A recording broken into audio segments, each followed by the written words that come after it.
I would like to emphasize that reconstruction is a multifaceted job. There are reconstructions in the economic domain, in the political domain, in the social domain, in the cultural domain, and so on. So it's a very complex and multifaceted venture that one has to embark upon, especially in countries that have been afflicted by civil wars and so on. And it is important that when we talk about reconstruction to think about how we are going to be mobilizing the funds to undertake all the programs that ought to be implemented. Now, of course, one would hope that the donor community, that the people who can help, the countries that can help, will step in and will help the countries afflicted.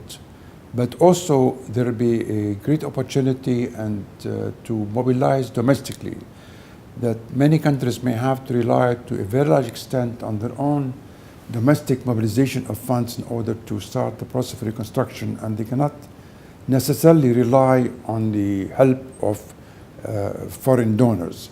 If the foreign donors are willing to give without any stringent conditions, this is fine, but I mean, there is no guarantee that this would be the case.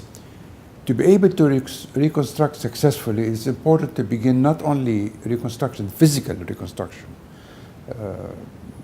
things that have been destroyed, factories that have been destroyed, buildings that have been destroyed, streets that have been destroyed, cities that have been destroyed, but also we have to think very much in terms of human reconstruction. The repatriation of capital, the human capital that went outside the country and to seek their own fortunes because of the war, try to attract them back in order to contribute to the reconstruction of the countries concerned. This is where the issue of physical as well as human capital come in. It would be much more efficient and much more robust growth to have both human capital and physical capital joining in order to reconstruct the war-afflicted countries. Now, when you talk about priorities, when one speaks about priorities, there are many ways of looking at this. The first priority, of course, is to jumpstart the economy, because we may not be able to wait a long time before the efforts of long-term reconstruction programs bear their fruit. Therefore, jump-starting the economy may be essential, though it may not be the most efficient way of doing things at the beginning. But ultimately, this has to be done within the context of a long-term program that not only brings about social and economic reconstruction, but also establish a political system that is acceptable, that has power sharing in it, that will overcome the causes that had led to the conflict in the first place.